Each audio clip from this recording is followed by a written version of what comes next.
میرے محبوب صلی اللہ علیہ وسلم نے فرمایا جو جمعہ کے دن جلدی جاگتا ہے اور غسل کرتا ہے اور گھر والوں کو جگاتا ہے اور جمعے کی تیاری کرتا ہے اور جو لباس میسر ہے اجلا اجلا پہنتا ہے اور پھر جلدی جلدی نماز جمعہ کے لیے آتا ہے اور سویرے سویرے آتا ہے، بھاگتا ہوا نہیں، باوقار طریقے سے آتا ہے، جہاں جگہ مل جائے وہاں بیٹھ جاتا ہے اور اطمینان سے خطبہ سنتا ہے، دو آدمیوں میں بیچ میں گھس کر نہیں بیٹھتا، جہاں جگہ ملی بیٹھ گیا، خطبہ اطمینان سے سنتا ہے، باتیں نہیں کرتا، تو ہر قدم پر 1 سال کی عبادت کا ثواب ملتا ہے، ہر قدم پہ 1 سال کی تہجد کا ثواب، ہر قدم پہ 1 سال کے روزوں کا ثواب نصیب ہوتا ہے۔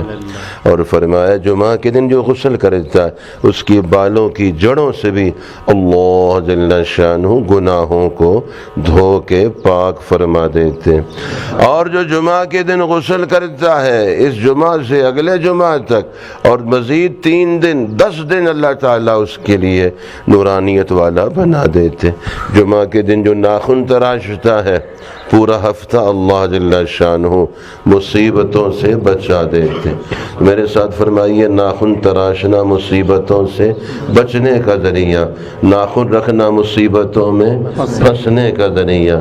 ایک ناخن ہو یا سارے ناخن ہو، کوئی مرد رکھے یا عورت، چھوٹے بچوں کے ناخن بھی تراشنے چاہیے، دودھ پیتا ہے بچہ اس کی بھی ناخن تراشنے چاہیے، ناخن سے نقصان ہو جاتا ہے، دودھ پیتا بچہ اسے تو سمجھ نہیں، وہ کسی طرح خارش کرے گا، کوئی آنکھوں میں انگلی اور آنکھوں میں ناخن سے زخم کر دے گا، تو دودھ پیتے بچوں کو بھی صاف ستھرا رکھنا ہے اور اپنی درسگاہ کو بھی صاف ستھرا، اپنے آپ کو بھی صاف ستھرا، اس سے عمدگی پیدا ہوتی ہے، نفاست پیدا ہوتی ہے، ورنہ بچوں میں نحوست۔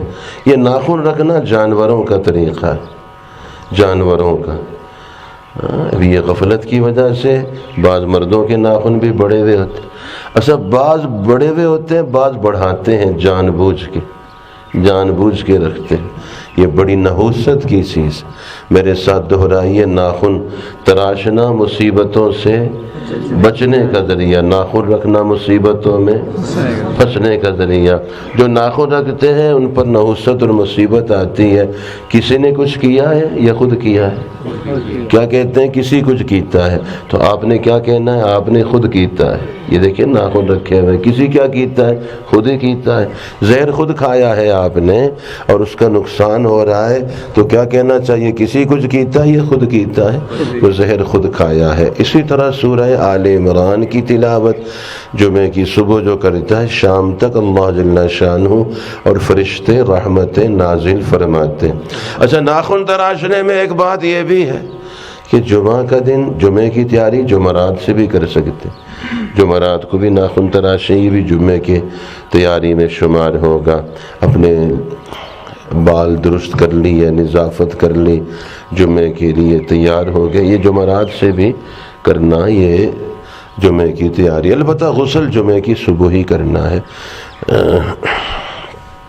سورہ دخان آپ نے رات کو پڑھی ہے، فرمایا جو رات کو جمعے کی رات سورہ دخان پڑھتا ہے صبح اس حالت میں اٹھتا ہے کوئی گناہ باقی نہیں ہوتا، اور جو رات کو سورہ دخان پڑھ کے سوچتا ہے جمعے کی رات صبح اس حالت میں اٹھتا ہے 70,000 فرشتے اس کے لیے بخشش کی دعا کر رہے ہوتے۔ اور فرمایا سورہ دخان جو جمعے کی رات یا جمعے کے دن پڑھتا ہے، آج بھی انشاءاللہ آپ نے پڑھنی ہے، ہم نے سب نے انشاءاللہ پڑھنی ہے، کچھ پڑھ چکے ہیں، اس کی وجہ سے جنت میں شاندار محل تعمیر ہو جاتا ہے۔ سورہ دخان پڑھنے پہ ایک مکان ملتا ہو، ایک پلاٹ اور ایک کوٹھی، غفلت کریں گے؟ نہیں، کہاں غفلت کریں گے، اور زیادہ ہمت سے پڑھیں گے۔ دنیا فانی ہے، عارضی ہے، اس کا شوق کتنا، اس کی طلب کتنی، اور آخرت جو ہمیشہ ہے اور باقی ہے اس کے لیے کتنا زیادہ ہمیں ہمت کرنا ہے اور اعمال میں جان پیدا کرنا ہے۔ فرمایا سورہ کہف کی تلاوت ہر جمعے کو سب ساتھی پڑھتے ہیں، معمول ہے، اللہ تعالیٰ کا فضل ہے۔ ارشاد فرمایا ایسی صورت جو نازل ہوئی 70,000 فرشتے ساتھ آئے اور اس کی عظمت اور بڑائی نے زمین و آسمان کے درمیان کو بھر دیا تھا، اور سورہ کہف کی تلاوت کرنے والے کو بھی اتنا ثواب ملتا ہے، زمین و آسمان کا خلا نیکیوں سے بھر جاتا ہے۔ یہ سورت کون سی ہے؟ سورہ اصحاب کہف ہے۔ کون سی؟ ارشاد فرمایا جمعہ کے دن جو اس کی تلاوت کرتا، اس جمعہ سے دوسرے جمعہ تک سب گناہ معاف کر دیے جاتے ہیں، اور مزید 3 دن کے گناہ بھی، اور ایک نور اس کو ملتا ہے جو زمین سے آسمان تک پہنچتا ہے دجال کے فتنے سے۔ اللہ جل شانہ سورہ کہف کے پڑھنے والے کو محفوظ فرما دیتے ہیں۔ سورہ کہف کی عظمت کا اندازہ آپ لگائیے، یہ سورت اکٹھی نازل ہوئی، تھوڑی تھوڑی کر کے نہیں، یک بارگی نازل ہوئی، اور 70,000 فرشتے اس کے ساتھ آئے ہیں۔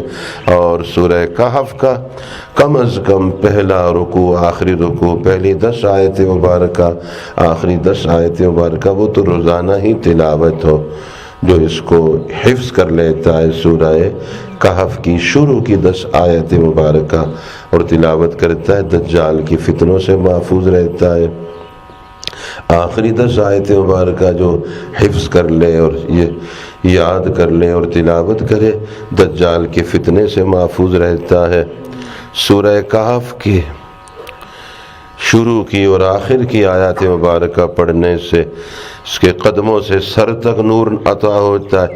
پوری سورہ کہف جو پڑھتا ہے زمین سے آسمان تک کی فضا نور سے بھر جاتی ہے۔ اور ایک جگہ یوں فرمایا کہ جہاں بیٹھ کے جیسے گلستان محمود میں، غرناطہ میں، مظفر آباد میں تلاوت ہو، تو فرمایا یا پھر بیروٹ میں، ڈنہ میں ہو یا اسلام آباد میں ہو، جہاں بیٹھ کے تلاوت کرے گا بیت اللہ شریف تک ساری فضا اللہ نور سے بھرتے ہیں۔ اور قیامت کے دن یہ سورہ کہف کی تلاوت کرنے والا اٹھے گا قبر سے، اس کے قدموں سے عرش تک نور ہی نور ہوگا، نور میں نہاتا ہوا جائے گا۔ سورہ کہف میرے محبوب صلی اللہ علیہ وسلم نے فرمایا سب گناہوں کی معافی بھی ہو جاتی ہے، اور ایک جمعے سے دوسرے جمعے تک ایک نور روشن کر دیا جاتا ہے اس کے لیے، اور پورا ہفتہ یہ ہر فتنے سے محفوظ رہتا ہے۔ اگر دجال بھی نکل آئے تو دجال بھی اس کا کچھ نہیں بگاڑ سکتا ہے۔ میرے آقا صلی اللہ علیہ وسلم نے ارشاد فرمایا جس گھر میں رات کو سورہ کہف پڑھی جائے اس گھر میں اس رات شیطان داخل ہی نہیں ہو سکتا ہے۔ اور حبیبت و حبیب اللہ صدیقت بنت صدیق ام المومنین حضرت سیدہ عائشہ صدیقہ طاہرہ مطہرہ رضی اللہ تعالی عنہ ارشاد فرماتی ہیں جو رات کو سورہ کہف کی آخری 5 آیت مبارکہ تلاوت کرے اور سو جائے تو جس وقت چاہے گا بیدار ہو جائے گا۔ تہجد میں اللہ تعالیٰ اس کو اٹھا دیں گے۔ بعض دفعہ صبح اٹھنے میں دقت ہوتی ہے اور صبح اٹھنے میں ہمت نہیں ہوتی، تو یہ آخری 5 آیت مبارکہ تلاوت کر کے سوئیں تو اللہ تعالیٰ بیدار فرماتے ہیں، بشاشت ہو جاتی ہے، نیند ختم ہو جاتی ہے، نیند اڑ جاتی ہے، تھکاوٹ ختم ہو جاتی ہے، نیند پوری ہو جاتی ہے، اور اللہ تعالیٰ اپنا کرم فرماتے ہیں۔ سورہ کہف کی آخری 5 آیت مبارکہ حضرت سیدنا امام حسن رضی اللہ تعالیٰ عنہ تو ہر رات سورہ کہف پڑھ کے سوتے تھے۔ سورہ کہف کے بڑے فضائل ہیں، سب کو پتہ ہے، اللہ تعالیٰ عمل نصیب فرمائے۔ اور آج جمعہ کا دن ہے، سب کو معلوم ہے، جمعہ کی نماز پڑھ کے سورہ اخلاص، سورہ فلق، سورہ ناس 7 مرتبہ جو آخری 3 سورتوں کی تلاوت جمعے کے بعد کرتا ہے، اگلے جمعے تک ہر برائی سے محفوظ رہتا ہے، اگلے جمعے تک ہر برائی سے محفوظ رہتا ہے۔ میرے محبوب صلی اللہ علیہ وسلم نے فرمایا تمہارا افضل ترین دن جمعہ کا دن ہے، اسی دن سیدنا آدم علی نبینا وعلیہ السلام پیدا ہوئے، اسی دن ان میں روح ڈالی، اسی دن ان کو زمین پر بھیجا، اسی دن انہوں نے انتقال فرمایا۔ قیامت بھی جمعہ کے دن قائم ہوگی۔ قیامت کس دن قائم ہوگی؟ جمعہ کے دن۔ پہلا جو سور ہے نفخہ وہ بھی جمعہ کے دن ہوگا، صعقہ، دوسرا سور جو پھونکا جائے گا جمعہ کے دن۔ فرمایا پھر تم میری امت جمعہ کے دن مجھ پہ زیادہ درود پاک پڑھا کرو، ویسے تو روزانہ ہی ہے لیکن جمعہ کے دن درود پاک کی کثرت کیا کرو، کیونکہ تمہارا درود پاک مجھ پر پیش کیا جائے گا۔ میرے محبوب صلی اللہ علیہ وسلم نے ارشاد فرمایا، اللہ جل شانہ نے زمین پر حضرات انبیاء کرام علی نبینا وعلیہم السلام کے اجساد مبارکہ کو زمین پر حرام کر دیا ہے، مٹی ان کا کچھ بگاڑ نہیں سکتی۔ انبیاء کرام علی نبینا وعلیہم السلام اپنی قبور مبارکہ میں زندہ ہیں، اپنی قبور مبارکہ میں زندہ ہیں۔ جب یہاں سے ہم درود پاک پڑھتے ہیں وہ تو فرشتے لے کر پہنچتے ہیں، روز اقدس پہ انشاءاللہ حاضر ہو کر جب ہم پڑھ چکے یا پڑھیں گے تو براہ راست آپ علیہ السلام سنتے ہیں اور جواب دیتے ہیں۔ فرمائیے براہ راست سنتے ہیں، روز اقدس پہ جو حاضر ہو کر سلام عرض کرتے ہیں ان کا سلام سنتے ہیں، جواب دیتے ہیں۔